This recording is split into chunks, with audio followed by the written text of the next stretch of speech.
Welcome sa hubad sa damgo ug aom. Karong buntaga lain na sa mga damgo atong tagaghubad. Magsugod ta diri sa Baroto. Kon magdamgo kag baroto or bangka or barko magsakay ka, kini nagpasabot matud pa sa hubad sa damgo ni Professor Swami. Kung magsakay kag baroto sa imong damgo nga tin-aw og linaw kaayo ang kadagatan, mulampos ka sa imong pangandoy, sugton ka sa imong gihalaran, taniyagan kag kaminyoon sa manguyab kanimo or kalinaw sa banay or pamilya o kalampusan sa imong negosyo. So mao na siya kung magsakay og baroto or bangka nga tin-aw ang tubig. Kasunod, basket. Kung magdamo kag basket nga puno sa labas nga mga utanon og mga prutas, magkahulugan sa hilabihang kalipay o kaabunda sa kwarta.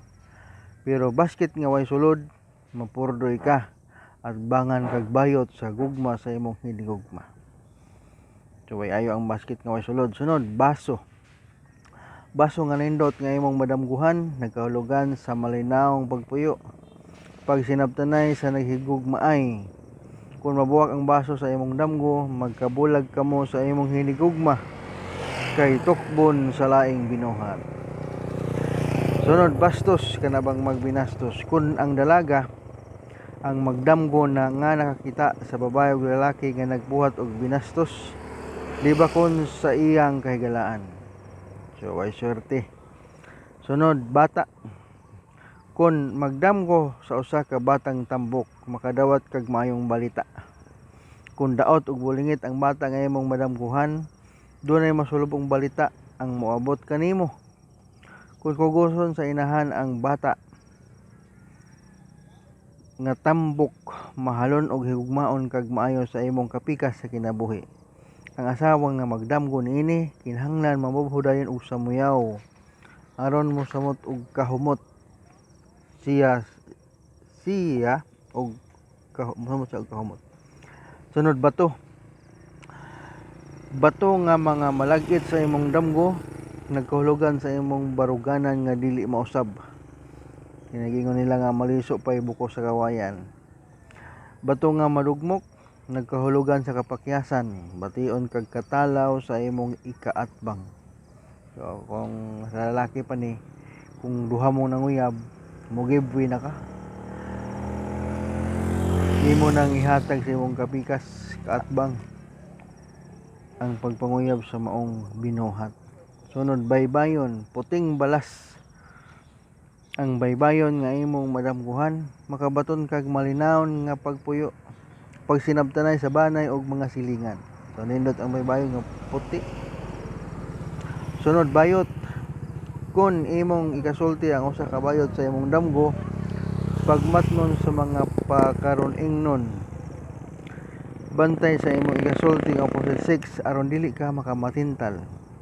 Kung imo lang makita ang pundok sa mga bayot nga malipayon, dunay maabot kanimong tabang gikan sa imong kabanay nga atoa sa gawa sa nasod. Sunod, bibingka. Kung magkaon kag bibingka ug lamian ka, magmalipayon ka sa imong paghigugma. Kung aslom, tab-ang o panos ang imong makaon nga bibingka, magkabangi ka mo sa imong hinigugma ug lagmit pang magkabulag ang manag-uyab. Sunod, bitin. Mao na common kayong damgo. Naay paako, naay dili. Pero mao na siya hubad nga sakto. Kung makita lang nimo ang bitin, nagpasabot nga dunay umaabot nga sakit nga motakboy. Kung mapaakan ka, mao na siya. Pagbantay sa mga maluibon, pangigihan ka sa imong trabaho o kasinahan. Dunay moatbang kanimo sa paghigugma. Apan kung imong mapatay ang bitin, ikaw ang mugula nga mananaog batok sa tanang igihan, masinahon og maluibon. So duha ang meaning sa bitin, kung makita lang sakit, pero paakon ka, wala, magbantay ka sa mga maluibon. Sunod, pasensya sa mga nangaon, bitok. Dunay masakit sa banay or pamilya. Dunay moatbang sa imong paghigugma. Dunay mga butang nga mahalon nga mawagtang. Dunay makig-atbang sa imong negosyo. Dunay daghang mangayo kanimo. So manakon bitok. Sunod, bula. Kun magdula kag bola sa imong damgo, imong maangkon ang kalipay sa paghigugma. Ug dunay kwarta nga moabot kanimo nga wa nimo damha. Kung magtan-aw ka sa nagbula o nagdula og basketball, nagvolleyball, basta bola,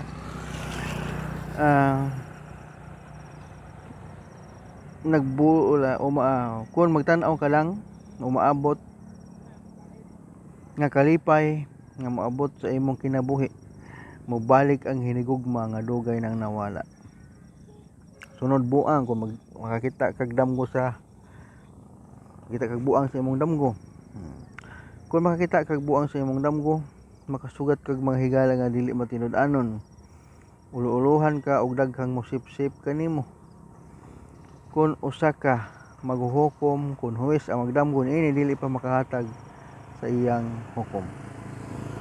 Sunod buaya, kumon po kini nga makita sa damgo. Buaya, pagbantay sa ilugan sa imong kabtangan o sa imong hinigugma. Dunay moatbang kanimo sa imong negosyo. Wala ikon buaya. Sunod bukong, kanang bang binuak nya malaya na, kanang butong nga buako nya malaya mo na siya bukong. Talikdan ka sa imong mga minahal sa kinabuhi. Ang ulitaw nga magdamgo sa bukong, pikatan og hiwian siya sa iyang gipanguyaban. Ay swerte. Sunod budyong, kung imong madungog sa imong damgo, ang budyong gihandom ka sa imong kabanay nga ato sa layong dapit. Dunay moabot kanimong maayong balita gikan sa imong hinigugma nga na destino og layo. Sunod bugsay. Kung gamiton sa pagbugsay, matuman ang imong ginadamgo. Kung wala gamita, mangayo kag panabang sa ubang tao. Nga bulak, wala kasagaran po ni madamguhan ang bulak. Labas nga kabulakan, nagkahulugan sa kalipay. Gilibutan ka sa mga matinud-anon nga kahigalaan og magdadaig. Tanyagan sa gugmang matuod ang usa ka dalaga nga magdamgo sa mga labas nga kabulakan. Pero glaus nga bulak, nagkahulugan sa nagkaanam og kabugnaw nga pagbati og paghigugma, kaibgan og bayot. Ang imong hinigugma alang sa babae nga magdamgo niini ug atbangan og lakin-on ang lalaki nga magdamgo usab sa bulak nga laos. Sunod bulad. Kung imong pikason ang isda og ibulad, mabuslot ang imong bulsa, busa pagtigom dayon. Bisan unsang matang sa bulad nga imong madamguhan, magkahulugan sa kalisod sa imong pagpangitag kwarta. Nya bulan. Kung hayag kaayo ang bulan nga makita sa imong damgo, makabaton kag dakong kalipay sa pagpuyo ug paghigugma. Tanyag sa kaminyoon alang sa usa ka dalaga nga magdamgo og sugton sa iyang gihalaran ang lalaki nga magdamgo niini. Kung ang bulan sa lipdan sa panganod, pangabubuan ka sa imong hinigugma. Dunay naglagot kanimo sa tago. Nga bunal. Kung mo gamiton sa pagbunal, magmalampuson ka sa imong mga tinguha. Mudaog ka sa batalya sa gugma. Kung ikaw usab ang mabunalan, makaangkon kag kapakyasan. Bungot. Kung magdamgo ka sa taong bungoton, dunay tanyag ang imong madawat. Hayahay ang imong pagpuyo. Kung makakita kag babaeng bungoton, gilibutan ka sa mga higalang dili matinud-anon. Doon na pa'y muilad kanimo. Bungtod. Kung magtungas kag bungtod, imong maangkon ang kadaugan. Kung mosalmot ka sa bar or board exam, sigurado kang makapasar. Pag-ihaw na lang daan og baka o baboy, pahinuon nga agig pasalamat sa imong maangkon nga kalampusan. Buyog. Ang buyog sa imong damgo naghulugan nga kadaugan sa usa ka lalaki nga magdamgo sa buyog. Makalabang sa pasulit bisan unsa kalisod. Tanyag sa kaminyoon ang dalaga nga magdamgo og buyog, apan kun paakon ka, bulagan ka sa imong hinigugma. So maora usa kana ang mga damgo nga atong gihatagan og pagtagad, paghihatagag hubad.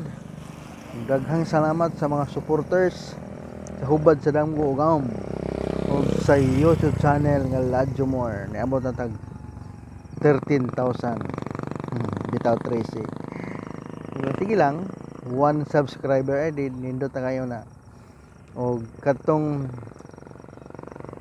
moabot pa nga mo share, mo like, mo comments, mo subscribe, magpasalamat ko daan.